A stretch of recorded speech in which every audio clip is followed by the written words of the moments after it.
ماریٹ مضبوط اعصاب والی خوبرو اور نوجوان عورت تھی۔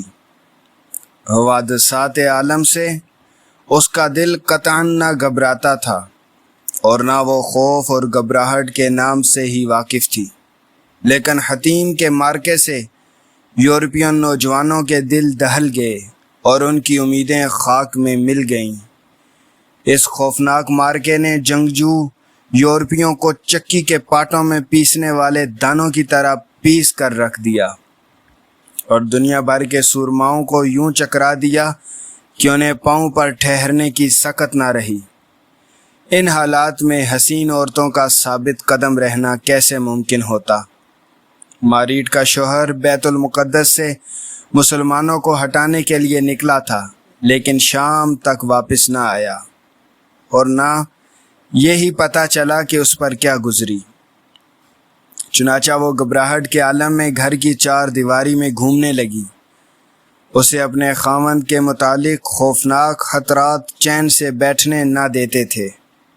کبھی وہ اپنے شیر خوار بچے کو سینے سے چمٹا کر بوس و کنار کرتی اور کبھی اس سے میٹھی میٹھی باتیں کرتی، اور کبھی اپنے خاوند کی ہلاکت کے خطرے سے اس کا دل دہل جاتا۔ بچے کی یتیمی کا تصور اسے خوفزدہ کر دیتا اور وہ آنسو بہانے لگتی، جسے دیکھ کر بچہ بھی رونے لگتا۔ ماریٹ کا خاوند اپنی قوم کا نامی گرامی شاہ سوار اور بڑا بہادر انسان تھا۔ اس کے سامنے اطالیوں، انگریزوں، جرمنوں کی نہایت خوبصورت دوشیزائیں موجود تھیں، لیکن وہ سب کی سب بیت المقدس کی اس عورت کے مقابلے میں ہیچ تھیں، جس کا حسن و جمال چاند کو شرما رہا تھا۔ جب دونوں کی آنکھیں ایک دوسرے سے چار ہوئیں تو دونوں ہی ایک دوسرے کے دل میں اتر گئے اور رشتہ ازدواج میں منسلک ہو گئے۔ پھر جنت نظیر گھر میں ہنسی خوشی رہنے لگے۔ ماریٹ کا شوہر مذہبی طور پر ایسا کٹر انسان تھا کہ صلیب کی محبت کو اپنی طبعی محبت پر ترجیح دیتا اور خواہش مند رہتا کہ صلیبیوں کا پرچم سر بلند رہے۔ چنانچہ جہاں کہیں صلیب و ہلال کا مارکا رونما ہوتا، یہ سب سے پہلے پہنچتا، اور بیوی کی محبت مذہب کی محبت کے آڑے نہ آتی۔ دروازہ کھٹکا تو ماریٹ کا دل دھڑکنے لگا۔ وہ موہوم خطرہ موت اور خوشخبری کے درمیان تصوراتی کشمکش میں مبتلا ہو گئی۔ اس نے ڈرتے ڈرتے دروازہ کھولا تو اس کا خاوند صحیح سلامت اندر داخل ہوا۔ اس نے ماریٹ کو بازوؤں میں لے کر سینے سے لگا لیا اور فتح کی خوشخبری دینے لگا۔ وہ بتانے لگا کہ یسوع مسیح نے اپنے منکروں کو واپس دھکیل دیا ہے اور وہ سر پر پاؤں رکھ کر یوں بھاگے کہ چھپنے کو جگہ نہ ملی۔ ماریٹ، تیرے اس وطن میں ہمیشہ مسیحیت کا پرچم ہی لہرائے گا۔ ماریٹ، کاش کہ تو اس منظر کو دیکھتی جب ہمارے نوجوان شہر کی فصیلوں سے دشمنوں پر پتھر پھینک رہے تھے۔ کاش کہ القدس کے باقی ماندہ نوجوان موجود ہوتے تو انہیں بھی پتہ چلتا کہ جنگ کس طرح لڑی جاتی ہے۔ صلیب کیوں نہ مقدس رہے گی، مسیحیت کا جھنڈا کیوں نہ سر بلند رہے گا۔ میاں بیوی جشن منانے کے لیے گرجا گھر کی طرف روانہ ہوئے۔ راستے میں ماریٹ کا شوہر مسلمانوں کی وحشت اور درندگی کے افسانے سنانے لگا کہ یہ لوگ دشمنوں کا خون پی لیتے اور گوشت کھا جاتے ہیں۔ ان کا بادشاہ صلاح الدین ایوبی بڑا خونخوار اور ظالم حکمران ہے۔ اس کے علاوہ وہ سب کچھ بیان کرنے لگا جو ان کے مذہبی پیشواؤں اور پادریوں نے مسلمانوں کے خلاف پھیلا رکھا تھا۔ جوں جوں ماریٹ کے کانوں میں یہ داستانیں پہنچتی، اس کا دل بیٹھنے لگتا۔ وہ اپنے بچے کو سینے سے لگا کر بھینچتی اور دعا مانگتی کہ خداوند یسوع مسیح اسے اور اس کے باپ کو ان درندوں سے پناہ میں رکھے۔ جشن فتح منانے کے بعد واپس گھر لوٹے تو ماریٹ کے تصور میں دنیائے کائنات صلیب کے سامنے سرنگوں ہو گئی اور حالات و واقعات نے مسیحیت کی خواہشات کے مطابق اس کے حق میں فیصلہ دے دیا۔ وہ عالم تصور میں دیکھنے لگی کہ مساجد کے مینار زمین بوس ہیں اور عیسائیت کا پرچم لہرا رہا ہے۔ وہ سمجھنے لگی کہ آج کے بعد کسی مسجد کے مینار سے اذان کی آواز نہ سنی جا سکے گی، اور اب میرا خاوند صلیبی افواج کا اعلیٰ کمانڈر بن جائے گا۔ انہی حسین تصورات میں اسے نیند آ جاتی ہے، لیکن چند لمحات میں تصورات کے عالی شان محلات یوں ریزہ ریزہ ہو گئے جیسے طاقتور شاہین کے پر سے چڑیا کا کمزور گھونسلہ ریزہ ریزہ ہو جاتا ہے۔ اس کے کانوں میں مردوں اور عورتوں، بچوں اور بوڑھوں کی چیخیں پڑ رہی ہیں۔ وہ دہشت زدہ ہو کر بستر سے اچھلی اور بیٹے کو اٹھا کر خاوند کے بستر کی طرف لپکی، لیکن وہ موجود نہ تھا۔ یہ گھر سے نکلی اور لوگوں سے اصل صورتحال پوچھنے لگی۔ انہوں نے بتایا کہ صلاح الدین آیا ہے اور اس نے القدس کا چکر لگا کر جبل زیتون پر پڑاؤ ڈالا ہے اور شہر پر اتنا زوردار حملہ کیا ہے کہ سیسا پلائی ہوئی فصیل کی بنیادیں ہل گئیں، اور اس کی افواج قاہرہ نے توپوں اور منجنیقوں سے یوں گولہ باری کی ہے کہ گویا آگ کا لاوا اوپر سے نیچے کی طرف آ رہا ہے۔ یوں محسوس ہوتا ہے کہ شیاطین بھی اس کے ساتھ حملے میں شریک ہیں۔ ماریٹ پر اعتماد تھی کہ ہمارا دفاع مضبوط ہے۔ 60,000 جنگجو جوان اس شہر کی حفاظت پر مامور ہیں۔ یہ ملک مکمل صدی سے ہماری کنٹرول میں ہے۔ ہماری افواج کی قیادت سینٹ پال کر رہا ہے، جو مذہبی جوش و خروش سے دشمن کے سامنے نبرد آزما ہے۔ لیکن صورتحال مایوس کن ہو گئی اور دل خوف سے دہلنے لگا۔ ہر خبر پہلی سے بھی خطرناک معلوم ہوتی اور اطلاع ملتی کہ دفاع کے حصار منہدم ہوتے جا رہے ہیں۔ کچھ وقت گزرنے کے بعد اطلاع ملی کہ القدس کی در و دیوار پر سفید پرچم لہرا رہے ہیں اور صلیبیوں نے مسلمان سپہ سالار کے سامنے سر اطاعت خم کر دیا ہے اور مسلمانوں سے معاہدہ کر لیا ہے کہ ان میں جو کوئی یہاں رہنا چاہے اسے سلطان صلاح الدین کا محکوم بن کر رہنا ہوگا۔ اسے مسلمانوں کے مساوی حقوق حاصل ہوں گے، اور جو کوئی جانا چاہتا ہے وہ معاہدے کے مطابق دینار دے کر نکل سکتا ہے۔ چنانچہ جو لوگ القدس سے جانا چاہتے تھے وہ مردوں، عورتوں اور بچوں کی طرف سے 10 5 اور 2 دینار ادا کر کے جانے لگے۔ لیکن ماریٹ اپنے بچے کو سینے سے لگا کر خاوند کی تلاش میں نکل پڑی۔ رات کا اندھیرا چھا چکا تھا۔ یہ شہر کی فصیل کے ارد گرد گھومنے لگی۔ اسے اسلامی افواج اس شان سے داخل ہوتی نظر آئیں کہ روشن قندیلیں ان کے ہاتھوں میں تھیں اور فتح کا طبل بجا رہے تھے۔ یہ اپنے بچے کو لے کر میدان جنگ میں چلی گئی، جہاں صلیبی پرچموں میں لپٹی لاشوں کے ڈھیر لگے ہوئے تھے۔ یہ گلی سڑی لاشوں اور ان کے بکھرے ہوئے اعضاء سے دہشت زدہ ہو کر واپس جانا چاہتی تھی کہ خاوند کی محبت غالب آ گئی اور یہ آگے بڑھ کر اسے تلاش کرنے لگی۔ دوسرے لوگ بھی اپنے اپنے سورماؤں اور جنگجو مردوں کو تلاش کر رہے تھے، لیکن اندھیرے میں پہچاننا مشکل ہو رہا تھا، اور پھر لاشیں بھی گل سڑ چکی تھیں۔ اس کی سمجھ میں نہیں آ رہا تھا کہ کیا کرے۔ یسوع اور کنواری مریم کے منکروں کی فتح کوئی کم درجہ کی مصیبت نہ تھی، جس نے صلیبی حکومت کے قیام و دوام کے خواب چکنا چور کر دیے تھے، اور اس پر خاوند کی گمشدگی دوہرا عذاب بن گئی۔ اسے مختلف قسم کے وسوسوں نے گھیر لیا۔ وہ سوچنے لگی کہ پتہ نہیں اس کے خوبصورت بدن کے ساتھ کیا گزری، اور اس کے ستاروں کی طرح چمکنے والے دانتوں کا کیا بنا۔ وہ کون سا آسماں ہے جو اسے سایہ کیے ہوئے ہے، اور وہ کون سی زمین ہے جو اسے سموئے ہوئے ہے۔ جوں جوں یاد کرتی اس کا دل پسیج جاتا، اور وہ آنکھیں بند کر کے تصورات کی آگ پر آنسوؤں کے قطرے بہا دیتی۔ غم کی وجہ سے اس کا دل پگھل رہا تھا، اور جو چیز بے حد پریشان کر رہی تھی وہ یہ کہ اس مصیبت میں کوئی دلاسا دینے والا نہیں مل رہا تھا جو اس پر نظر شفقت ڈالے، کیونکہ اس رات ہر ایک اپنے اپنے غم میں ڈوبا ہوا تھا اور نفسا نفسی کا عالم طاری تھا۔ وہ سوچنے لگی کہ 100 سالہ صلیبی اقتدار کس طرح سمندر کی جھاگ ثابت ہوا، جو آنن فانن ختم ہو گیا، اور وہ مارکا جس کی ابتدا فتح و کامرانی اور محبت و وصال سے شروع ہوئی تھی، کیوں کر نامرادی اور شکست میں بدل گئی۔ جس ملک کو حاصل کرنے کے لیے پورا یورپ زور لگا رہا تھا کہ کس طرح ایک امیر کے ہاتھوں قبضے سے نکل گیا، جب ایک مسلمان امیر تمام مسیحی حکمرانوں پر اتنا بھاری ثابت ہوا تو اس وقت کیا حال ہوگا جب تمام مسلمان سلاطین اکٹھے ہو جائیں گے۔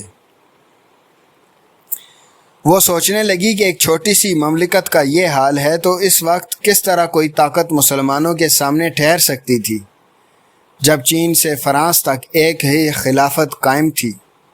یہ مختلف لوگوں سے اپنے خاوند کے متعلق دریافت کرتی رہی، لیکن کسی نے بھی کوئی جواب نہ دیا۔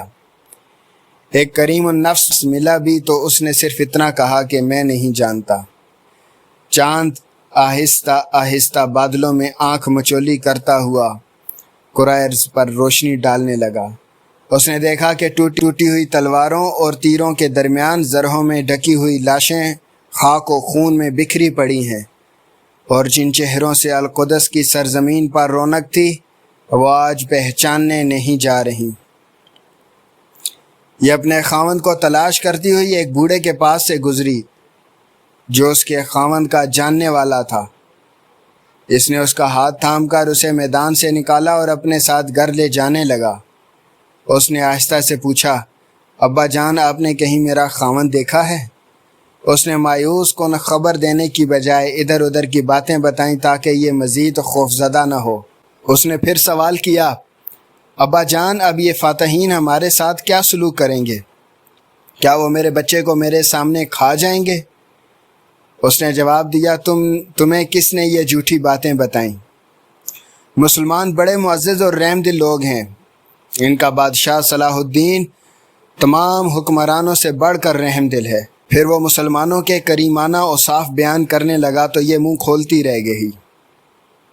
اس نے پھر بتایا کہ اگر وہ ہمیں ذبح بھی کر دیتے تو زیادتی نہ ہوتی بلکہ عین انصاف ہوتا، کیونکہ 1 صدی قبل جب ہم یہاں داخل ہوئے تھے تو ہم نے مسلمانوں کو ان کے گھروں، گلیوں اور مسجدوں میں ذبح کیا تھا۔ اس دن ہم نے 70,000 بے گناہ مسلمان بچوں، عورتوں اور بوڑھوں کو قتل کیا تھا، یہاں تک کہ وہ ہم سے بچنے کے لیے فصیلوں سے زمین پر چھلانگیں لگا رہے تھے۔ اس دن ہماری درندگی پر کسی نے انکار نہ کیا اور نہ کسی کا دل پسیجا۔ صبح ہوئی تو ماریڈ کو یوں محسوس ہوا کہ اس کا جگر جل رہا ہے اور جدائی کا خنجر اس کی پسلیوں کو چھید رہا ہے، اور کوئی گتھی سلجھ نہیں رہی۔ وہ گھبرا کر اپنی پڑوسنوں کے پاس چلی گئی جو بھیانک صورتحال کا غور سے مشاہدہ کر رہی تھیں کہ اچانک القدس نعرہ تکبیر سے گونجنے لگا۔ مسلمانوں اور عیسائیوں کے گروہ اکٹھے ہو گئے۔ مسلمان نعرہ تکبیر لگاتے اور یہ روتے اور وویلا کرتے۔ تمام عورتوں نے دیکھا ایک نوجوان قبط الصخرہ پر چڑھا اور اس صلیب کو اتارنے لگا جو 1 صدی سے صخرہ پر نصب تھی اور گمان تھا کہ قیامت تک رہے گی۔ ان کے پاس مسلمانوں کے حسن سلوک کی وہ خبریں پہنچیں جن پر یقین کی بجائے تعجب آ رہا تھا کہ مسلمانوں نے کسی کو تکلیف نہیں دی اور نہ کسی کے مال کو ہاتھ لگایا، بلکہ جو عیسائی شہر سے جانا چاہتے ہیں وہ معاہدے کے مطابق دینار ادا کر کے جا رہے ہیں، بلکہ اپنا پسندیدہ مال بھی اٹھا رہے ہیں، اور مسلمان فاتحین عیسائی مفتوحوں سے ان کا زائد از ضرورت سامان قیمتاً خرید رہے ہیں، اور عیسائی امن و سلامتی سے آ جا رہے ہیں۔ اور یہ بھی معلوم ہوا کہ جنگ کے دھنی مسلمان حالت امن میں بڑے متمدن و باوقار لوگ ہیں۔ ان میں سوائے امن و سلامتی اور صلح و آشتی کے کچھ نظر نہیں آ رہا، اور یہ کہ مسلمانوں نے نصارہ کی بدعات کے خاتمے کے علاوہ کسی چیز کو ہاتھ نہیں لگایا، اور مسلمانوں نے نور الدین شہید کا منبر حرم میں رکھ کر اس پر خطبہ دیا۔ ان کو عینی شاہد نے بتایا کہ میں بلا روک ٹوک مسلمانوں کے اجتماع میں شریک ہوا۔ وہ سب کے سب بغیر کسی امتیاز کے مسجد کے صحن میں بیٹھے تھے۔ مجھے ان کے سکون، وقار اور اللہ تعالیٰ کے سامنے خشوع و خضوع نے تعجب میں ڈال دیا کہ یہ لوگ جو میدان جنگ میں سرکش شیطان معلوم ہوتے تھے، مسجد میں کس طرح خدا رسیدہ راہب بن گئے ہیں۔ اور ان کے خطیب نے جو خطبہ دیا ہے، مجھے یوں لگتا ہے کہ اگر یہ خطبہ ریگستان کے ٹیلے سن لیں تو حرکت کرنے لگیں اور تبدیل ہو کر شاہ سوار بن جائیں اور زمین پھاڑ کر رکھ دیں۔ اگر گمسم پتھر سن لیں تو ان میں زندگی سرایت کر جائے۔ مجھے یقین ہو گیا کہ یہ لوگ جب تک ایسے مسلمان رہیں گے، انہیں پوری دنیا مل کر بھی شکست نہیں دے سکتی، کیونکہ ان کے قلوب میں ایمان کی قوت موجود ہے جو تمام قوتوں سے بھاری۔ ان کو کوئی چیز ڈرا نہیں سکتی، کیونکہ لوگ موت سے ڈرتے ہیں اور یہ مسلمان موت کو محبوب رکھتے ہیں۔ ہماری قوم کو اس ملک پہ قبضے کا خیال دل سے نکال دینا چاہیے، کیونکہ اس قوم کا ہر فرد صلاح الدین ایوبی ہے اور بہادری میں اپنی مثال آپ ہے، لہٰذا ہمیں بلا فائدہ جانیں ضائع نہیں کرنی چاہیے۔ ماریٹ نے اپنی قوم کے ایک گروہ کو دیکھا جو اسلام کے عادلانہ اور مساویانہ قانون میں رہنے کو ترجیح دے رہا ہے، اور دوسرا فریق کوچ پر اصرار کر رہا ہے۔ اس نے کوچ کرنے والے فریق کے ساتھ جانا پسند کیا، کیونکہ وہ نہیں چاہتی تھی کہ اس شہر میں گزرے ہوئے پرلطف لمحات اسے تڑپاتے رہیں۔ ماریٹ نے اس شہر کو الوداع کہا جو اسے تمام کرۂ ارضی سے پیارا تھا، جو کبھی اس کی قوم کے قبضے میں تھا اور آج دشمن کے قبضے میں، اور اب وہ اس شہر میں وہ اپنے محبوب خاوند کو گم کر کے جا رہی ہے۔ جو ہی خاوند کی یاد آئی تو سوچنے لگی پتہ نہیں کہ وہ بیچارہ کس وحشی درندے کی خوراک بنا ہے یا کون سے پرندے کا پیٹ اس کی قبر بنا ہے۔ پرانی یادوں نے اسے ایسا ستایا کہ وہ بلند آواز سے رونے لگی۔ اسے دیکھ کر باقی عورتیں بھی رونے لگیں جن کے خاوند یا عزیز و اقارب قتل یا قید ہو چکے تھے۔ ان لمحات میں انہیں ایک فوجی دستے نے روک لیا اور ایک جگہ چلنے کو کہا۔ وہ مارے خوف و دہشت کے اس طرف چلنے لگیں۔ جب وہ ایک فوجی دستے کے پاس پہنچی تو انہیں ایک بزرگ صورت شاہ سوار نظر آیا۔ یہ نہایت اطمینان سے اسے دیکھنے لگی۔ جب ان کے کانوں میں یہ آواز پڑی کہ یہی سلطان صلاح الدین ایوبی ہے تو ان کے دل پسلیوں میں چلے گئے۔ ماریٹ نظریں چرا کر کنکھیوں سے اس کی طرف دیکھنے لگی۔ اس کے چہرے پر نور، ہیبت اور رعب و جلال کے سوا کچھ نظر نہ آیا۔ جب یہ اس کے پاس پہنچی تو اس نے پوچھا کیوں روتی جا رہی تھی؟ ایک عورت نے بتایا کہ ہمارے عزیز و اقارب آپ کے قید میں ہیں اور ہمارے خاوند، یہ کہہ کر وہ پھوٹ پھوٹ کر رونے لگیں۔ ان کے ساتھ ہی نرم دل فاتح بھی رونے لگا اور اس نے ان کے قیدی چھوڑنے کا حکم دے دیا۔ انہیں حسب ضرورت مال و اسباب اور سامان خورد و نوش اور سواریاں دے کر روانہ کر دیا۔ جب ماریٹ نے اپنے محبوب خاوند کو صحیح سلامت دیکھا تو سب مصیبتیں اور تھکاوٹیں دور ہو گئیں۔ بدبختی اور شکست کے صدمات بھول گئے، خوشی سے آنکھوں میں آنسو بھر آئے۔ وہ لوگوں کے سامنے ہی اپنے خاوند سے لپٹ گئی۔ اسے یہ خیال بھی نہ آیا کہ لوگ کیا کہیں گے۔ صلاح الدین کے عفو و کرم نے ہر مرد و زن کو اس کے عزیزوں کے ساتھ ملا دیا۔ اب یہ سارے مل کر طرابلس کی طرف روانہ ہو گئے۔ یہ لوگ راستے پر چل نہیں رہے تھے بلکہ راستہ ان کو لے کر چلنے لگا۔ اب ان کے سینوں میں خوشی اور نا امیدی، میدان جنگ کی شکست اور قیدیوں کی رہائی میں کامیابی، فاتحین سے بغض اور ان کی نیکی کے شکریہ جیسے جذبات کا تلاطم برپا تھا۔ ماریٹ کے دل میں اس حسن سلوک کے اعتراف کا داعیہ پیدا ہوا اور اسے اس محسن سلطان میں وہ مروت اور شرافت نظر آئی جو اپنی قوم کے مردوں میں مفقود تھی۔ وہ چاہتی تھی کہ اس سے محبت کرنے لگے، لیکن مذہبی تعصب آڑے آیا۔ وہ اس عظیم انسان کی کمزوریاں تلاش کرنے لگی کہ اسے کوئی خامی نظر آ جائے جو بغض کا جواز بن جائے۔ پھر وہ سلطان صلاح الدین اور اپنے روحانی پیشوا پاپائے اعظم کے کردار کا موازنہ کرنے لگی، جو گرجاؤں کے خزانے خالی کر کے تمام سونا چاندی اپنے ساتھ لے جا رہا تھا، اور اس کے پاس اتنا اثاثہ اور اتنے درہم و دینار تھے کہ قافلے کے ہر مرد و زن اس سے گزر اوقات کر سکتے تھے۔ لیکن وہ کسی ضعیف مرد و عورت کو ایک پائی بھی نہیں دے رہا تھا جس سے وہ اس سے ایک دن کا کھانا خرید سکے۔ وہ یاد کرنے لگی کہ صلاح الدین نے باوجود معاہدے کے عیسائیوں کو اپنا مال و اسباب اٹھا کر لے جانے کی اجازت دے دی تھی۔ پھر وہ اپنی قوم کے وعدہ خلافیاں معاہدوں کی بے حرمتی یاد کرنے لگی اور آرزو کرنے لگی کہ کاش وہ مسلمان ہوتی۔ سینوں میں معجزن ہونے والے جذبات کی لہریں عجیب و غریب منظر پیش کر رہی تھیں، جن میں ماؤں کی ممتا اور ان کا ایثار بھی تھا، اغنیا کی دولت اور ان کی سنگ دلی بھی تھی، صبر بھی تھا اور آہ و فغاں بھی، سچائی بھی تھی اور جھوٹی نمود بھی۔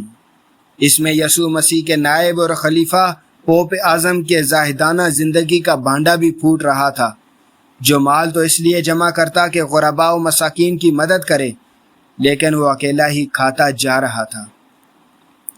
دق صحرا میں چلتا ہوا یہ قافلہ بے سر و سامانی کی حالت میں طرابلس پہنچا۔ کئی ساتھی بھوک اور پیاس سے زندگی کی بازی ہار چکے تھے۔ جب یہ قافلہ طرابلس کے مین گیٹ پر پہنچا تو عیسائی امیر نے دروازہ بند کروا دیا تاکہ آنے والے اندر داخل نہ ہو سکیں۔ پھر اس نے قافلے کو لوٹنے کے لیے ڈاکو بھیج دیے، جن کے مقابلے کے لیے قافلے کے جوان نکلے تاکہ اپنا مال و اسباب بچا سکیں، لیکن ڈاکوؤں نے ان کو قتل کر دیا۔ مقتولوں میں ماریٹ کا شوہر بھی تھا۔ باقی بچا کھچا قافلہ واپس بیابان میں یوں پھرنے لگا جیسے سمندر کی لہروں میں کشتی پھرتی ہے۔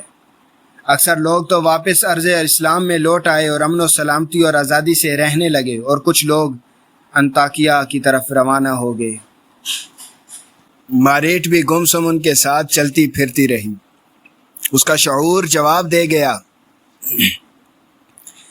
جب وہ انطاکیہ پہنچے تو انطاکیہ والوں نے انہیں بھگا دیا۔ پھر وہ واپس ارض اسلام میں آ گئے، اس یقین کے ساتھ کہ اس دنیا میں امت محمدیہ صلی اللہ علیہ وسلم کے علاوہ کوئی شریف اور نبیل قوم نہ ہوگی۔ البتہ ماریٹ تھک ہار کر اپنی جگہ پر لیٹ گئی، کیونکہ اس کے ہاتھ پاؤں تھکاوٹ کی وجہ سے پھول چکے تھے اور چلنے کی طاقت نہ رہی تھی۔ تھوڑی دیر بعد انطاکیہ سے اس کا ہم مذہب عیسائی نوجوان آیا اور اس سے غم خواری کرتا ہوا اپنے خیمے میں لے گیا، جو ساحل سمندر پر واقع تھا۔ یہ وہاں پہنچتے ہی تھکاوٹ کی وجہ سے لیٹ گئی۔ تھوڑی دیر بعد اسے اپنے ارد گرد ہونے والے شور و شغب نے اسے جگا دیا۔ اس نے سنا کہ ایک آدمی اپنی ساتھی سے کہہ رہا ہے، ہم تجھے اس عورت کے پاس اکیلا نہیں چھوڑیں گے، یہ خوبصورت عورت ہمیں ملی ہے۔ پہلا جواب دیتا ہے، یہ میرا شکار ہے، میں نے اسے شکار کیا ہے۔ وہ سمجھ گئی کہ اختلاف میرے متعلق ہی ہے اور میری عزت و آبرو پر جھگڑا ہو رہا ہے۔